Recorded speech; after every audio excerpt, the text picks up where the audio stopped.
right, despite the growing protests, the TSA and the Department of Homeland Security continue to stand by their invasive body scanners and pat-downs at the airports all across the country. Now, earlier today, TSA Administrator John Pistol was on Capitol Hill defending these new procedures. I must admit, I get the impression that you're expressing your understanding. I'm thinking nothing's going to change. Well, so if your question is, do I understand the sensitivities of people? Yes. If you're asking, am I going to change the policies? No, because I think that is what, being informed by the latest intelligence, the latest efforts by terrorists to kill our people in the air, no, I'm not going to change those policies. Now, it's just not passengers who are outraged. A growing number of airline pilots are also just as upset, and some are not going to stand for it anymore. And joining me now is Michael Roberts. He is one of two commercial airline pilots who are suing the Department of Homeland Security and the TSA, claiming the new screening procedures violate their constitutional rights. His lawyer, John Whitehead, from the Rutherford Institute, is also here. Guys, welcome aboard. John, why don't you tell us about the lawsuit? Well, it's a Fourth Amendment lawsuit. Under our Constitution, the Fourth Amendment protects us against unreasonable searches and seizures.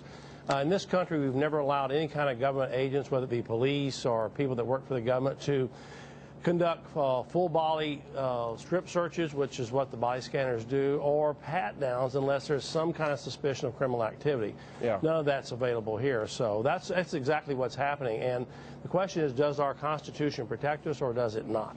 All right, Michael, you and another pilot in separate incidents, you refused to submit to either the full body scan or the enhanced pat-down. Tell us what happened. Well, Sean, it's pretty simple. I was commuting to work in Houston, where I'm based, and I was stopped along the way by a federal agent, and they wanted to see my penis. And when I told them that was not okay, they said, all right, it's optional, but we're going to have to put our hands on it instead. Hang on. They wanted to see what? You heard me. They wanted, or as John Tyner put it, they wanted to see my junk. And I said, yeah, that's not okay, guys. Wait a minute. When you say, wait a minute. They wanted to see it? Well, that's what those machines do. It's a virtual strip search. The AIT scanners scan your body. They can see whether a man is circumcised or a woman is menstruating.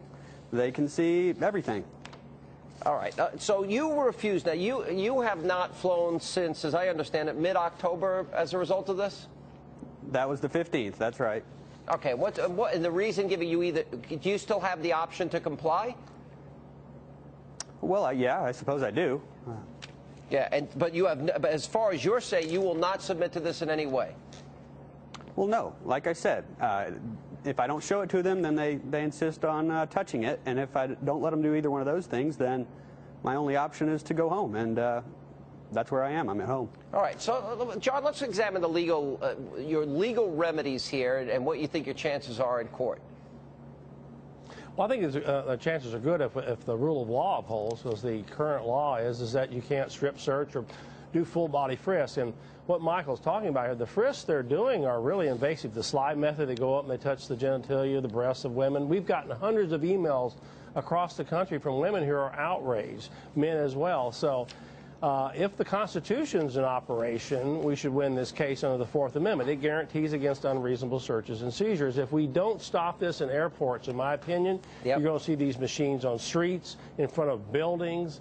I mean, it's going to expand. So I think the real issue here with Michael Roberts and the case with A.M. Poe, the other pilot, is that are we going to allow a police state to be erected? This is the first step, folks. We're getting conditioned to accepting very invasive police state tactics. Right. As we pointed out in the last segment, and I've been saying now for a couple of days here, Michael, I do not think this is the answer.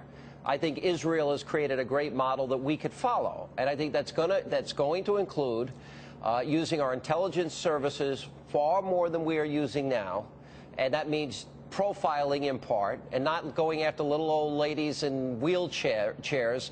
And I think we've got to use our limited resources better. Now, here's the dilemma that we face.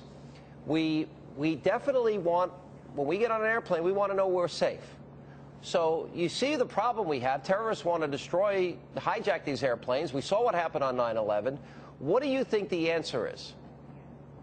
Well, first of all, we need to understand that what's happening right now in our airports is not safe, and we need to protect ourselves and our children from it. And then as far as the solution, absolutely intelligence-based, best practices, proven over time, and it needs to be done by the right people, by legitimate professionals who have a vested interest in the quality of the work they're doing. Not politicians and bureaucrats, but actual industry professionals. You know, we had Leanne Tweeden on last night. Her husband is an Air Force pilot, and he works for one of the airlines. She had a pretty good line. I mean, you're a pilot. If they can't trust you, you have the ability to take that airplane and crash it. That's right. At some point, you really do just have to take it on faith. You know, I haven't crashed an airplane in the last 4.5 years. And now I've been going through that same checkpoint, walking through the metal detector, not setting off any alarms. I did the same thing on the 15th, by the way. No alarms went off when I went through the metal detector, but they still wanted to, you know, they still wanted to cop a feel. And so it's not about security at all. It's about you know, the overreaching arm of the state. All right, John, what do you think is the answer? You make a really good point here. The Israeli security head has said that body scanners are a joke. Do not pick up what's in body cavities, is where the fuels are stored. They're not safe. They don't use them in the most highly tense airport in the world. They do background checks and interviews, and they have well-trained agents. What I'm seeing in the airports is untrained, poorly trained TSA agents, and they just want to shove people through machines with high dosage of radiation. I got to be honest. I fly a lot, and I got to be honest. I've not experienced poorly trained TSA agents. I have. They have been. Wow. Really? I'm giving you my flying experience. We've got a lot of reports. Listen, I think I've been wanded more than anybody. I have not been flying since these enhanced pat downs. But I have been patted down in the past. They have been extraordinarily professional. Seems to me they're doing their job. I'm not blaming them. It doesn't matter, Sean. Security. It doesn't make any. So what? They're professional gropers. They're professional at violating our Fourth Amendment rights against unprovoked They're really search not trained. and The point I'm trying to make is the Israeli agents are really trained in psychological behavior and behaviorism. These people that work in American airports are not trained properly to do that. They follow their rules. I think the answer is We're going to intelligence. experience the full body pat downs, and we they're agree not with that. trained to do that. I agree on that part. All right, guys, thanks for being with us.